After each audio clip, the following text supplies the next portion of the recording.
You're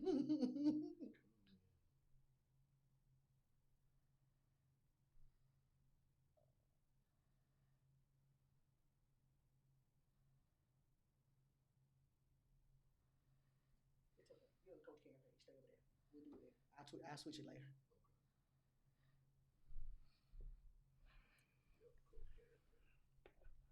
I just told the people to go to Dr. Karen.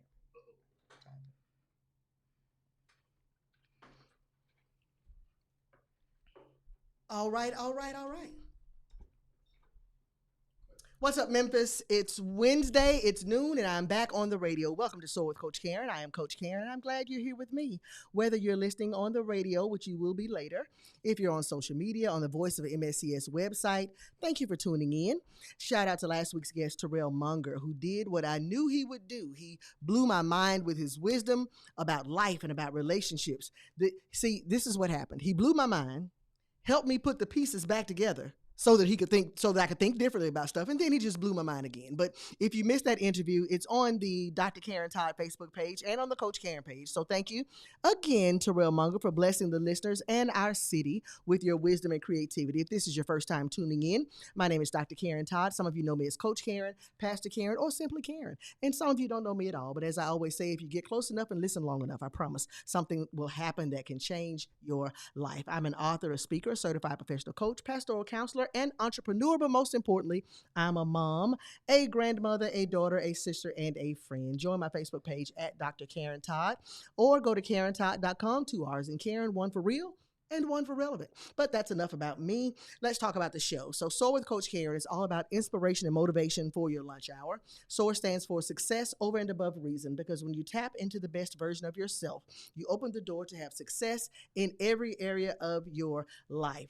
So when you tune into Soar, you'll hear amazing guests sharing their truth and their expertise on topics that can set you on the path to success. And today I want to welcome none other than Chef Tamara Patterson. Chef Tam was born and raised in Fort Worth, Texas, and is known mostly by Chef Tam, which is what I just called her, which is why I started stuttering. She is the owner of Chef Tam's Underground Cafe in Memphis, Tennessee, and Chef Tam's Express in Arlington, Texas. The cafe in Memphis has been open since March 2017. Though she's a transplant to our city, she has made it her own. The cafe is located it started out in the highly sought after Cooper Young area of Memphis, Tennessee, right in the heart of Midtown. Chef Tam moved to a much larger location in January of 2020. We'll talk about what that pandemic did.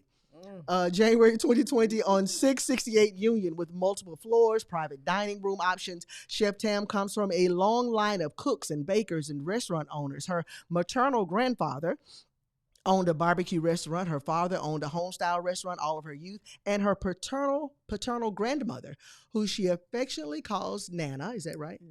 Nana was a professional baker. It was in your DNA. It was in your blood.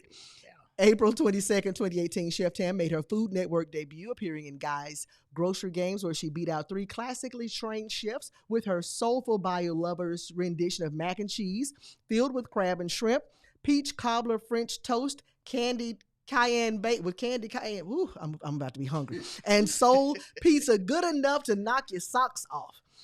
It was a collard green. I saw that episode. It was a collard green pizza because it had Alfredo sauce. And one of the guys was like, I don't know about Alfredo. I was like, be quiet. But anyway, she was also featured in Essence magazine that same month. That summer, she dashed across TV screens again in a burger battle for champions on Guy's Grocery Games. And then later in the summer, she was a featured competitor on Ultimate Summer Cook-Off on Food Network as well. Within a few months of being open, Chef Tam was nominated Best New Restaurant in Memphis and Best Overall Food in the City. Her family and its legacy and its love of amazing food are what has driven her no matter the obstacles she's faced. In April of 2022, Chef Tam chopped away at the competition to win Chopped on Food Network, a big deal. And she was also featured in Taste of the South magazine just a few weeks later. While Chef Tam has fed many notable celebrities, from Grammy Award winners, actors, producers, NBA champions, NFL players, even comedians, she doesn't dub herself as a celebrity chef. She loves being a chef of the people. I am The people, the smiles that the smiles that the customers give after they've eaten a meal at the cafe are all the notoriety she needs. While expansion plans are in sight and other things are in sight, Chef Tam plans on expanding in every state where her family may have been owned. Oh, that's big. We're going to talk about that. She loves history, especially her family history. The restaurant, no matter the size, must all have the feel. It's like being in your grandma's house. Chef Tam's underground cafe sits on Union Avenue in Memphis. You'll find her there for a while, Tuesdays through Saturdays from 11 to 7, putting a spin on what she loves to call Cajun soul food fusion. The cafe is filled with her family history. I want to talk about that tree on the wall. We're going to talk about that today. It's got handwritten recipes, family pictures, all those things. So stay tuned for the next hour. We're going to welcome to the studio Chef Tam. Welcome. Hey, hey, hey. So many things, all the things All that the I want to talk things. about. I want to turn a little bit. Let me do this. All the things. All the things that we're going to talk about. So you're listening to Soar with Coach Karren on WQOX 88.5, also on Facebook Live. It's time to soar. But before you soar, you've got to jump. So today we're going to jump into a conversation about strategies of success and also all the things that we're going to just jump into. So SOAR stands for success over and above reason. Okay. So how would you define success? That's a very interesting question. Mhm. I think with all the successes that people would deem me to have, Mm-hmm. I don't define any of that as success. Okay. Winning on Chopped was great. Winning on Guys Grocery Games was great. Being voted best this, best that, Mhm. all that's great. Success for me is when that boy of mine Mm-hmm. got to college and had never applied for a scholarship, and I was dead set on writing a check to pay for it, and he opened his mouth and sang and got a full ride. Wow. That was success for me. Yeah. Success was and is seeing him soar. Gotcha. I haven't Gotcha. even gotten to the place yet where I see myself as successful until I see him win. Yeah. Because it's all about who comes after you, right? Right. It's all about legacy. Absolutely. Yeah. Yeah. So when the legacy, and I'm going to, that's family and that's legacy. I'm going to shift it just a little bit for leadership. It's just like when you leave a job and everything falls apart, or if you leave a job and they're still successful, that speaks to your leadership. Absolutely. So just as you're looking at your son and you want your son to soar because you know that represents you. Absolutely. And that represents the line and the people that came before you. The line and the people that came before me, and it represents what I instilled in him. Mm-hmm. When he went off to school, I was a nervous wreck. I was like, is he going to get out there and act a fool? Is he going to act like he ain't got no home training? Did he hear me? And did he hear me? Did he hear me? Is he still hearing me? Mm-hmm. Do he feel these prayers? Yeah, yeah. And he ended up honor society, all semesters, Dean's List, like he's done so well. Come on, Dean's List. That to me is success. Gotcha. That's his success is mine. Like I tell him all the time, he just pledged and crossed. That's your first honor. That degree is mine.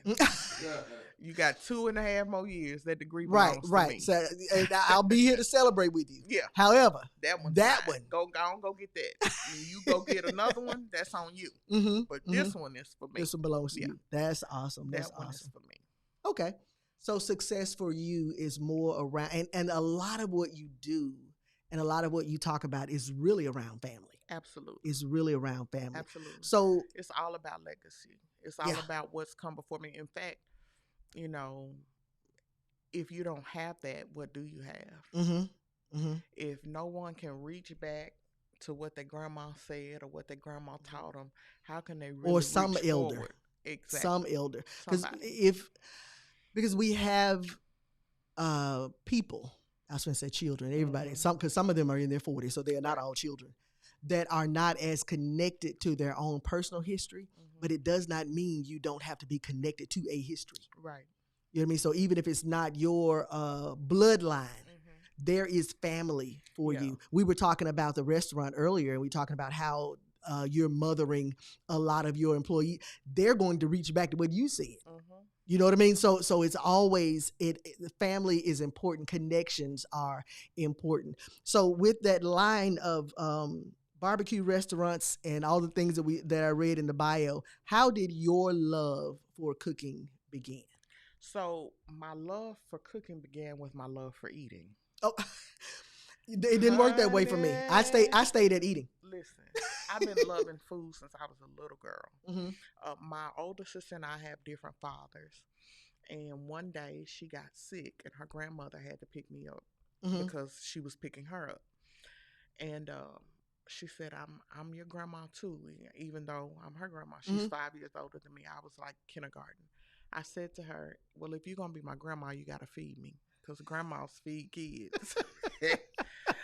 I've been this chubby, hungry child my entire life. And so I did not like formally learn to cook. I Mm-hmm. could just look at food and say, this is how you do it, or this is what Wow. goes Okay. in. My father had nothing but girls, and our job was to wash the dishes behind him, iron the linen, Mm-hmm. polish the silver, clean the chafing dishes, stuff like that. Mm-hmm. I hated cooking because to me, cooking meant I gotta go clean up. Yeah, it was clean the chafing dishes, iron the linen. I Yeah. just want to eat. Mm-hmm. You finna bring some groceries. That's all I want to know.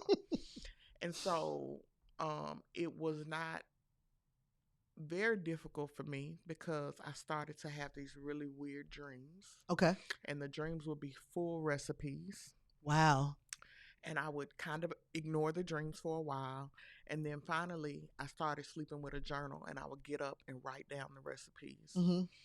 And one day I actually got up and cooked one of the recipes. And that is how I became known as the Chef Tam. Man. I was a hairstylist before this.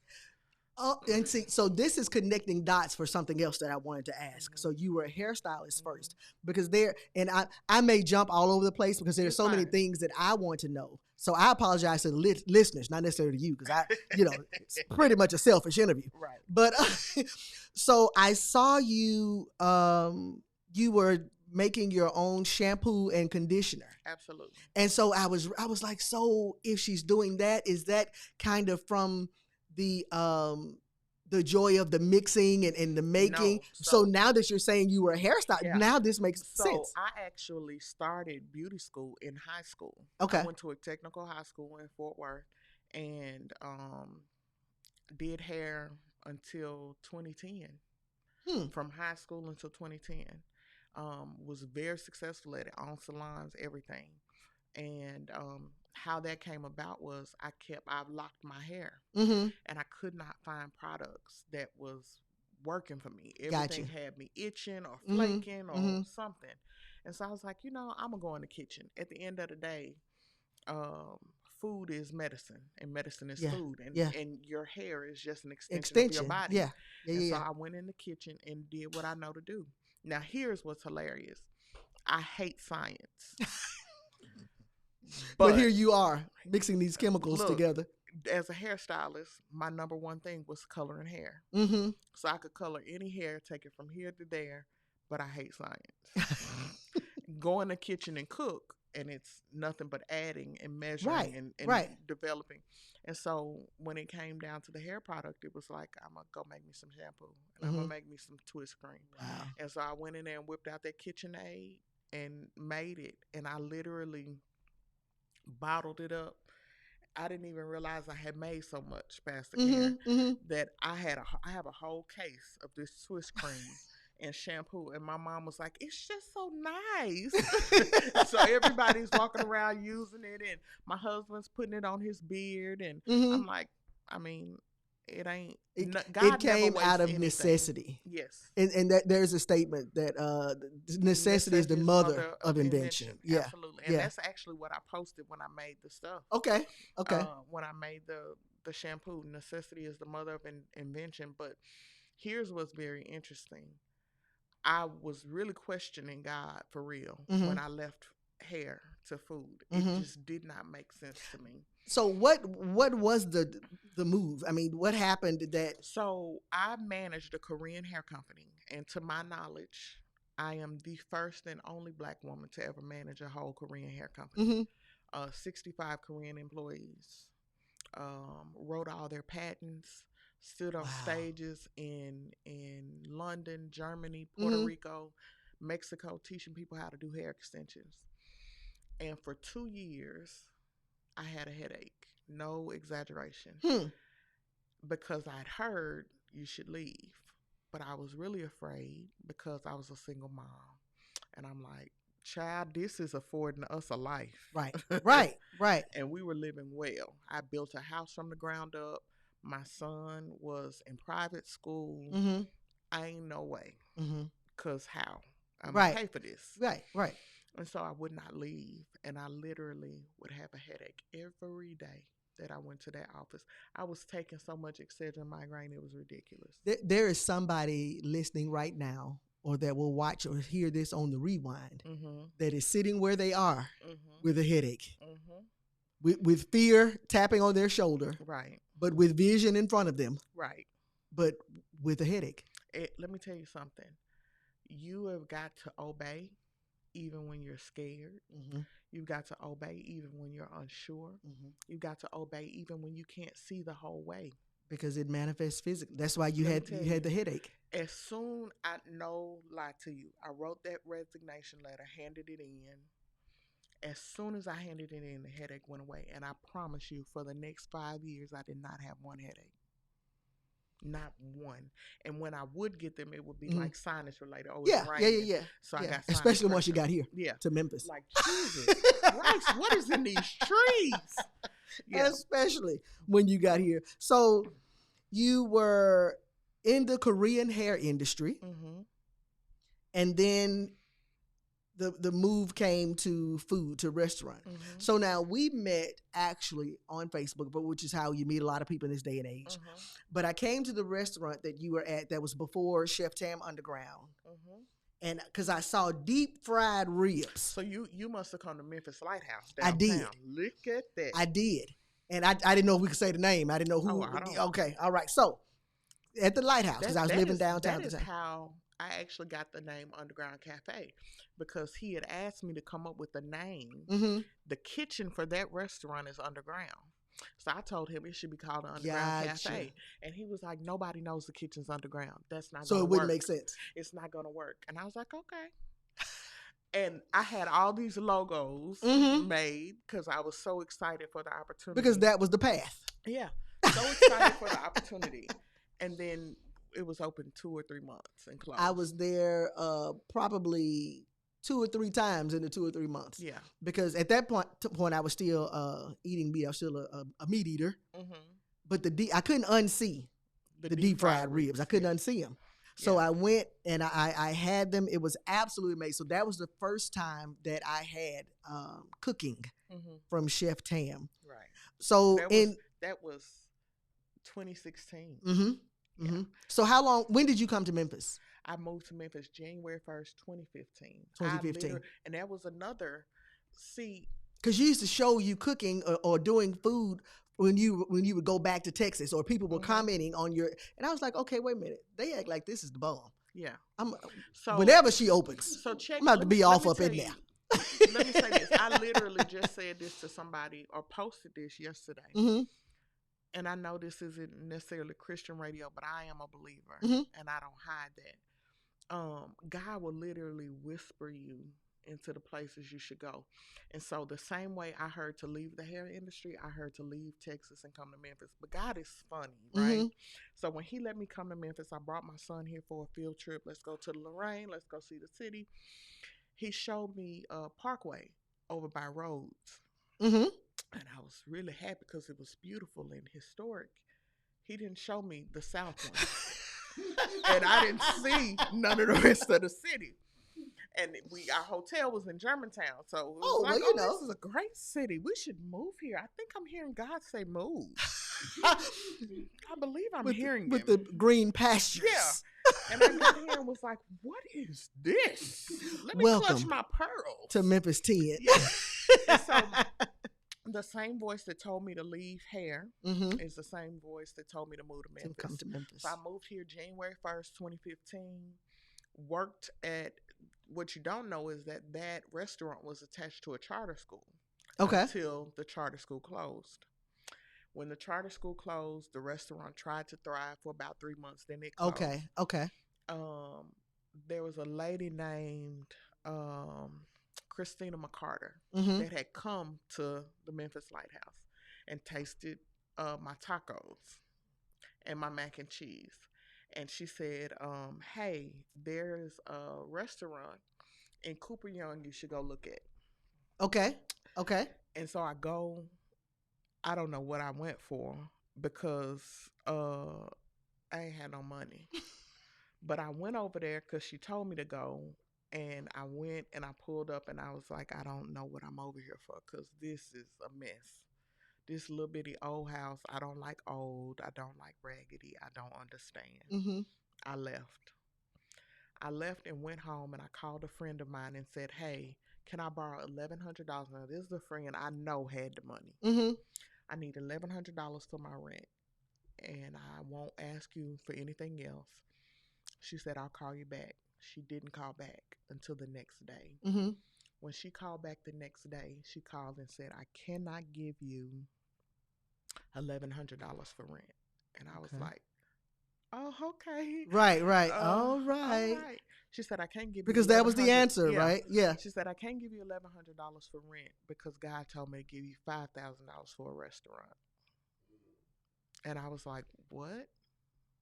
That was the exact amount of money That you needed that for I that needed location. for that little house That you did not want. that but, I did not want. But and however. But and however. So I go back over there, Mm-hmm. meet with the broker. Before I get out of the car, I pray.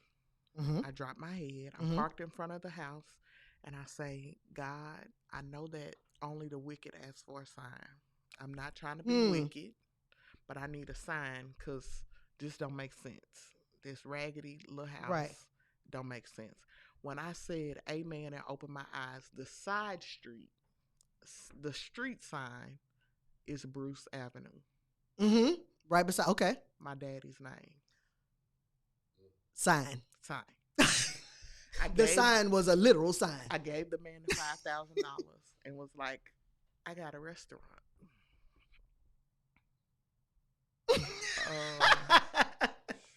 I have a whole restaurant. I had to literally call my mama and say, sis, can I use your credit card to get the furniture? To get the things that are needed, yeah. And I'm going to go Uber drive during the day. And I'm going to make the money to get the equipment. And I just need you to buy the furniture. And so I would Uber drive in the day and I would tell people when they got in the car with me, I'm going to own the best restaurant in the city. And see, I need people to hear the obedience, absolutely. But I also need you to hear the hustle.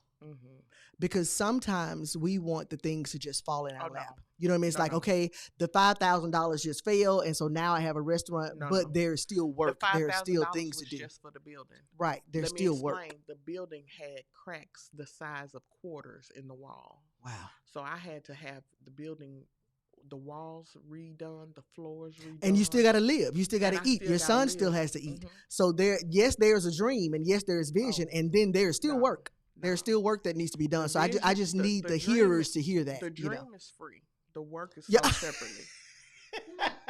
The dream is free. But the work is sold separately. So I would literally, the 911 call center used to be at 201. I would go all 3 shifts, 2 in the morning, 7 in the morning, and middle of the day, and take them plates, $10 plates, $11. I didn't care how much, what you got. You ain't got but $9, I'll take it. All the Grizzly games, I'm going to go out and take all of these inebriated passengers to and from. Yeah. I got to make this money because I got to figure this out. Right. I got a son I got to take care of. And so I would, whatever I cooked for sale, I would make 1 plate for him. And show dinner. Yeah. Come sit down and do your homework. Lock the door. Don't open the door while I go. I'm just going to be out for 2 hours Uber driving.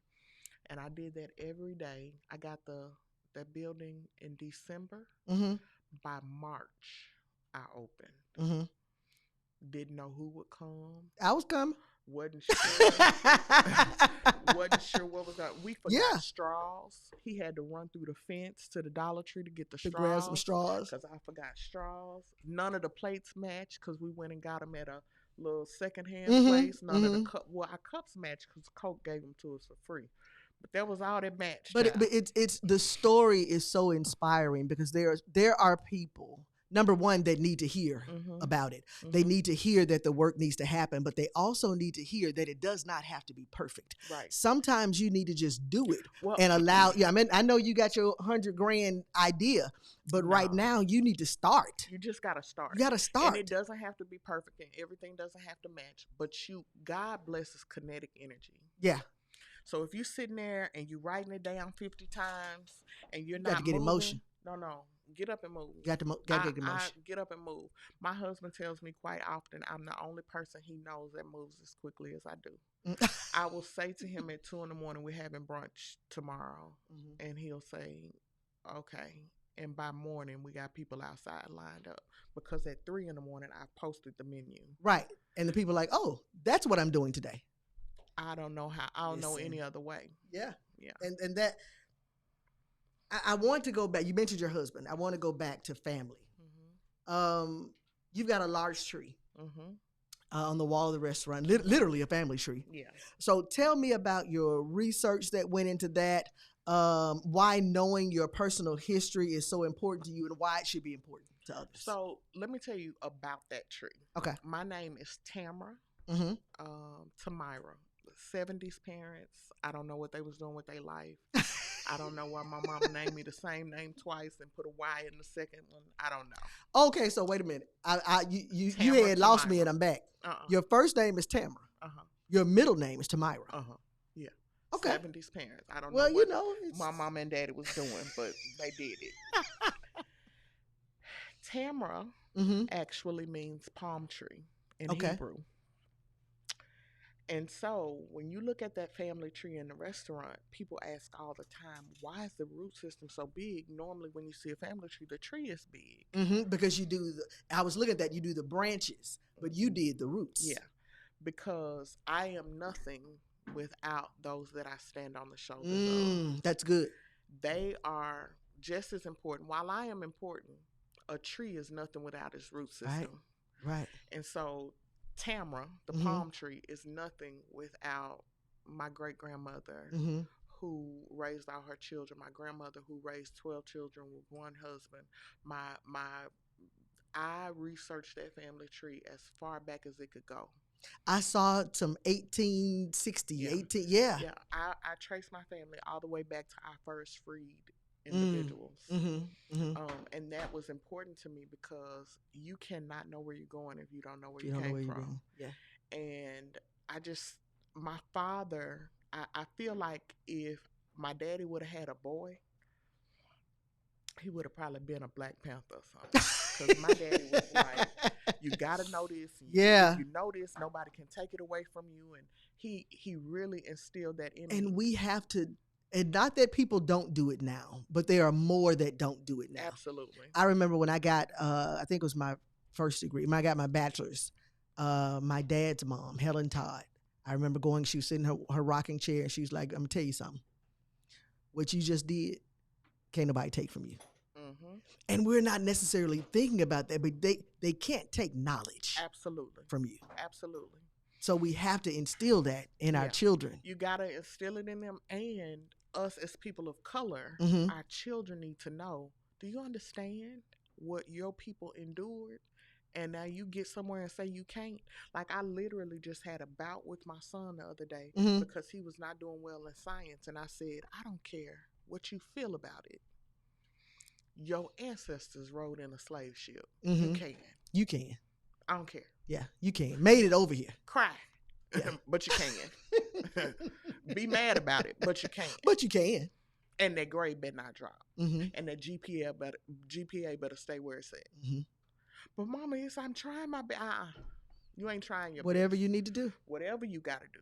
Whatever tutor, whatever stay up all night. Yeah, whatever you need to do. And so, for me, that tree is so I never, ever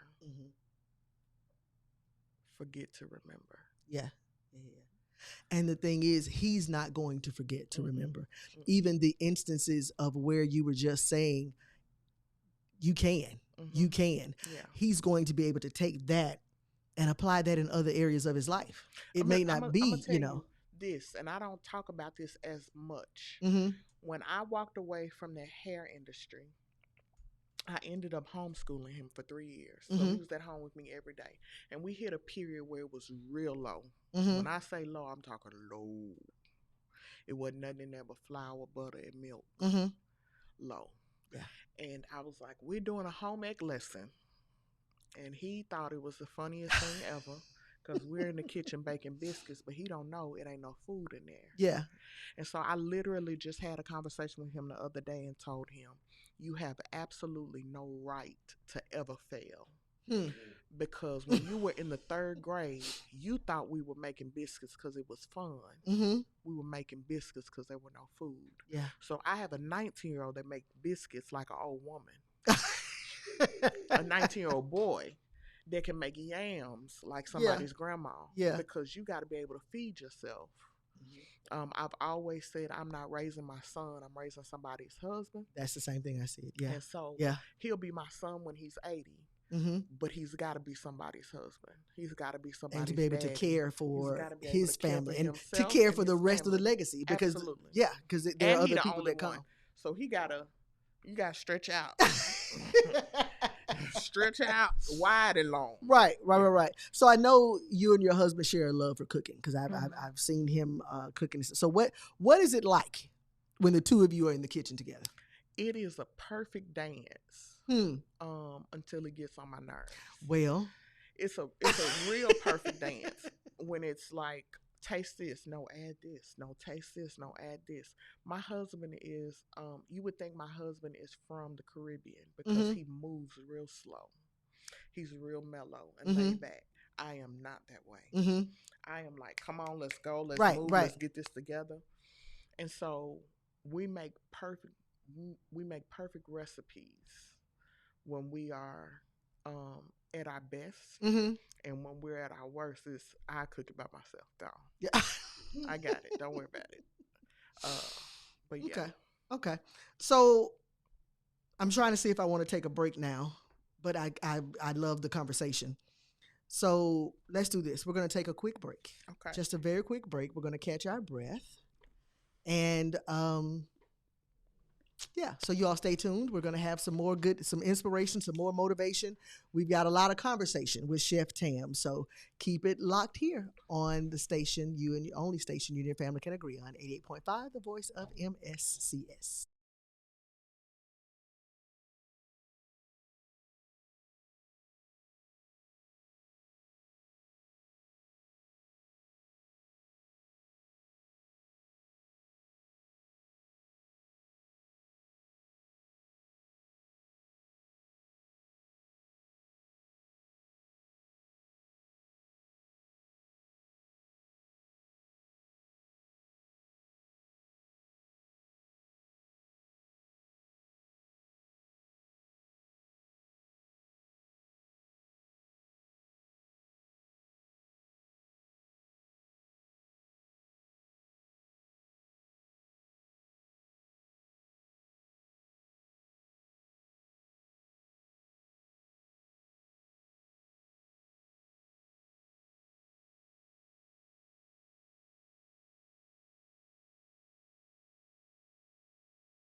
Got you.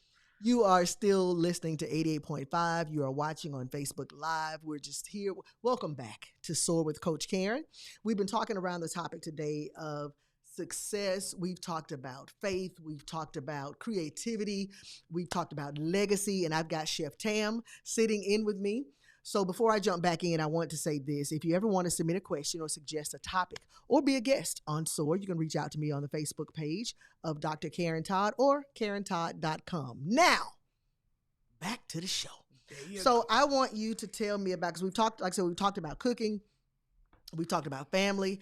Tell me about the other streams. You've got cookware, you've got cookbooks, you've got season, all those things that also make great Christmas gifts. But yeah, talk to me about the things that are in Chef Tam's world that you can pick up immediately, and they're on sale. Right at 668 Union. There you go, 668 Union Avenue. So I cannot step away from what I know, which is, one day I'm in a car. And I have what I call an open vision, and I see a store. And in the store is all this stuff, cookware. It looked like a Le Creuset store. And I looked closer. So that's how you say that? Yes, Le Creuset. Yeah, because I probably had Creuset. Le Creuset. Le Creuset. Le Creuset. Right. No, so I have this. I'm standing in this store, and I'm looking at all this stuff, and I said, that's my face. Don't nobody know me. Ain't nobody gonna want none of this. What the devil? Whatever. And I was in the car with my best friend, so I'm telling her what I'm seeing, and she's like, you should remember that God always shows you stuff. And I'm like, nah, I'm tripping. Because don't nobody know me. I was still cooking from my house. It took... Listen, home-based chefs, listen. Yeah, it took the pandemic to make me say, okay, wait a minute. People can't come to the restaurant. How can we take a wonderful experience to them? And so I set up for at least 5 months overnight, talking to a manufacturer in China, sending him sketches, picking colors, telling him how I don't want white insides. Everybody has white insides, and it always stains when you make tomato-based stuff. And no, I don't want this, and no, I want it like this, and yes, I want this. And I'm tired of mixing these seasonings by hand, because this one is going to have more salt than that one, because salt weighs more than this. And let's just figure out how to get all this stuff. And so in the middle of a panorama. That's what it was, all around us. It was all around us. I launched Cast Iron Love, which is our cookware. Gotcha. And we opted for Cast Iron Love because if you remember your grandmother, that's what she cooked in. Absolutely. And she passed it on to your mama, and your mama passed it on to you. That's what's dope. And right. So that's what and it's have. Seasoned. Absolutely. The cookware. Absolutely. Has to be seasoned. Absolutely. And so we have pink, which subsequently is my favorite color. I saw the pink and I was going to buy it. Then I remembered that I don't cook. And I was like, who can I give it to? No. You buy it because you're AKA. Just have it. Yeah. Let me tell you. What is it, J15? Baby, J15, I sell so much pink cookware, it's ridiculous. And then, to the point that I had to buy green tissue paper to stick in the boxes when I ship, because the AKAs went bananas. Pink cookware. Now, here's what's hilarious. I got pink because pink was my favorite color. Got it here and then decided I didn't even want the pink. I have red, orange, and blue at my house, and not any pink. Because that orange is so fire. Is it? Yeah. It's beautiful. It's beautiful cookware, even if you don't cook. You have it because you're going to have a friend that come over that do. And you don't want them cooking in no cheap cookware. Speaking of this, so. Yeah. You don't have cheap cookware in front of friends. We don't do that. Okay. So we got cookware. We have cookware. We have spices. Spices, okay. We have hot sauce. Let me tell you the hot sauce story. Okay. George Floyd died. My son was like 16. I was petrified for him to drive because I didn't want him to go outside. And my husband was like, you can't do the boy like that. you gotta find you something to do. Cause watching over him ain't it. Yeah. Like he's 16. Let him breathe. You done But bought the but boy a but the car. but the black mothers of the world. Yeah, you done bought him a car, and then you Felt gonna say that. he can't even go to Sonic around the corner. Yeah. Come on, Tam. Yeah. So I started gardening. And he came outside and he said, "Sis, what you gonna do with all these peppers? Cause it's a million peppers in this backyard." And I was like, "I don't know." And he was like, "Make hot sauce." So was gardening your calming thing during the gardening is what I was obsessed with, keeping things alive.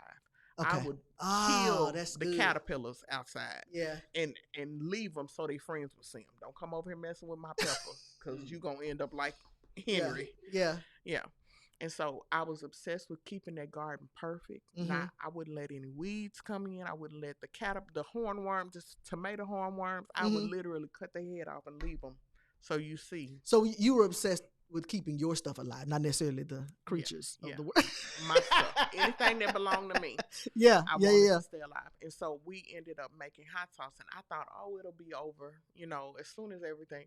The people love the hot sauce. Then my son said, "Mama, when we reopened," because we closed March of 2020 and did not reopen when everybody else reopened, because I'm real hard-headed, and you're not going to tell me I can't have half the people in here. So what Gotcha. It don't make sense. Yeah. Because then I can't have half the workers in here. So we just stayed to go for basically 2 years. In the middle of that, my son said, "When we reopen, you should have all the condiments on the table with your face on them." And I was like, "Boy, you tripping." And it hit me like a ton of bricks. This is what you saw. Yeah.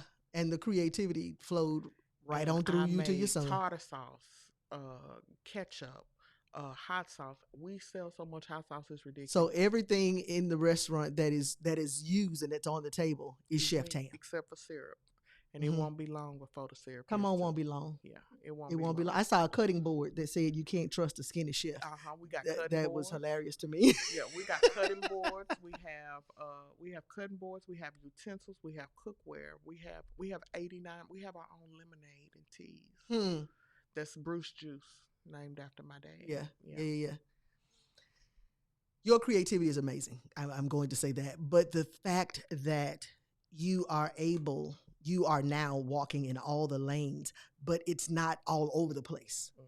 You know what I mean? It's still contained. It's still, so for people that are watching, for people that are listening, that have all their eggs in one basket, just listen again, because it's some other lanes, it's some other streams of income that are there for them. So this is one of the easiest conversations I've ever had in my life.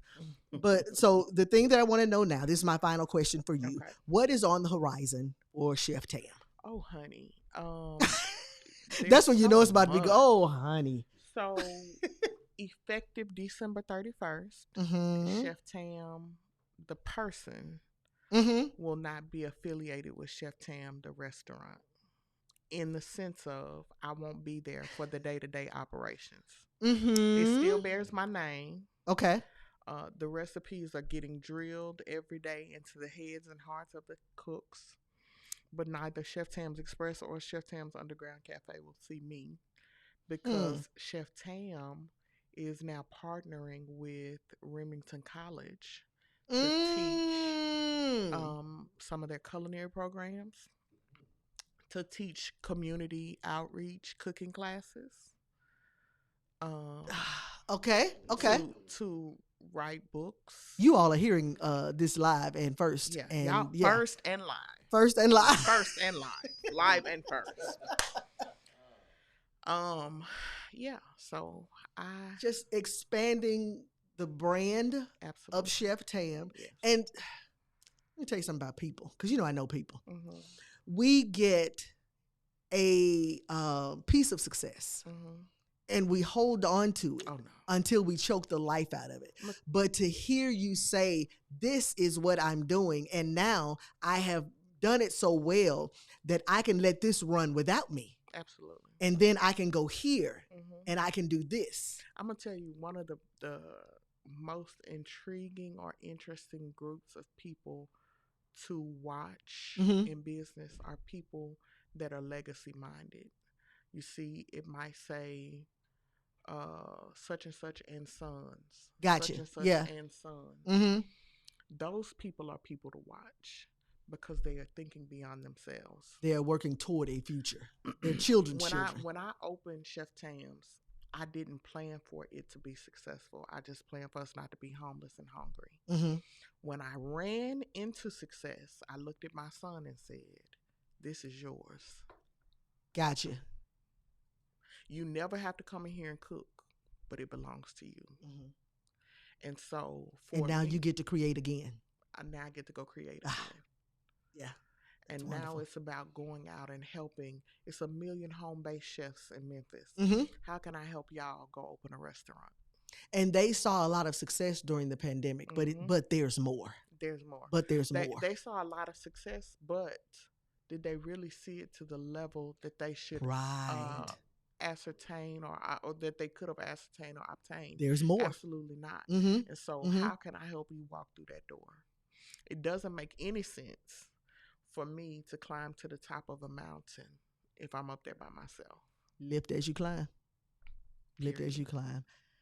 Listen, I'm going to go. I've talked about creativity, so I want to go into the Soar moment. I want to catch my breath, but then I don't. So I'm going to keep going because this is amazing. And creativity, that's what I want to talk about. So it's time for the Soar moment. SOAR stands for Success Over and Above Reason, and we want to be intentional about addressing the success of every area of our lives. I am so grateful for all the guests that stop by and soar with me, not just because they are influencers, not just because my listenership goes up, but because they inspire me.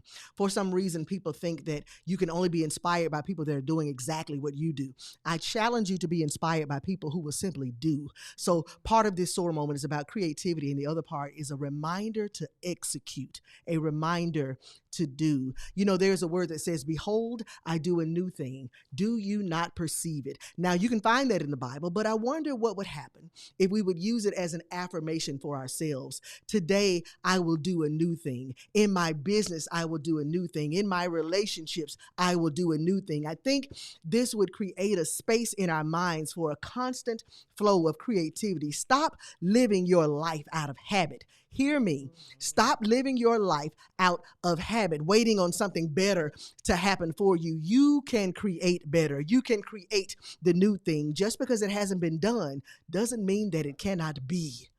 And just because someone else is doing it doesn't mean you can't be successful at doing it with your experience and your own creativity. I am not the only girl preacher in the city. I'm not the only transformation coach in the city. I'm not the only woman who has events for women and for teen girls, but I am the only Karren. My experiences are unique. My creativity allows me to own the space that God allows me to occupy. Memphis entrepreneurs, leaders, influencers, power brokers, it's time for the new thing. It's time to own the space that God allows you to occupy. One of my morning affirmations is creative energy surges through me and leads me to new and brilliant ideas. But what's the use of having brilliant ideas and never implementing them? There are people listening to me right now that have amazing ideas, but refuse to execute, refuse to implement, whether it's fear or finances or just foolishness that's discouraging you. My hope is that you don't give up. My hope is that you continue to feed your creativity until your creativity can feed you. My hope is that you surround yourself with people that celebrate your ideas and don't just tolerate them. I mentioned owning the space you occupy a moment ago. Part of owning the space is deciding who gets to occupy it with you. Who is in your circle? Creative people need creative people. Check your circle and make sure you have more cheerleaders than dream killers, more people that push you up than pull you down. Your creativity wants to flourish. Your next big idea is trying to manifest. Stop allowing people who won't even support what you do to interrupt what you do. Hear me. Stop hiding and smothering your divine potential. Cease and desist. Stand up and step out. Don't leave this world with your best ideas still inside of you. I want you to leave here empty. I want to leave here empty. That's why I pour out so much. That's why you should pour your creativity on everything you do. We should decide and desire to leave this side having given the world everything that God purposed us to give. I speak that you will dream again. I speak that you will pursue your passion. I speak that you will own your space and live your creativity. There is only one you, and the world is standing on tiptoe in anticipation to see the greatness that you have to offer. That's the Soar moment, and I'm sticking to it.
I just want to thank you all, everyone that's listening, everyone that's watching. Thank you so much. So I want to say, Chef Tam, how can the listeners connect with you? You can give them the address, the phone number, the cookware, the spices, the hot sauce, the books. What's a never, as my grandmother would say. So our website is thecheftam.com. Okay. There is a page on there where you can shoot me a message. I'm not opposed to helping anybody. You got a question, I'll answer it. At 2 or 3 in the morning, I'm up. I will answer if you, hey, how do I do this? What do I do to move in this direction? After December 31st, you can't find me at the restaurant. But up until December 31st, other than the days that we close for the holidays, you can find me down to one of these Chef Tams. Okay. And it's 668 Union Avenue in Memphis, Tennessee, and it's 1730 West Randall Mill Road in Arlington, Texas. Come find me, holler at me, and let me help you get to where you're supposed to go. That's amazing. People need help. So prayerfully, they will contact you for the help. So listen, I want you guys to join me again next week. Going to be a great show with great guests, but it's time for me to go. Yet it's time for you to soar. It's time for you to live a life that delivers purpose, promise, and power. Kathy Hardy's up next. Make sure you tune in tomorrow for the Midday Lunchbox. I will see you on the radio next Wednesday at noon on the only station you and your family can agree on, 88.5 FM.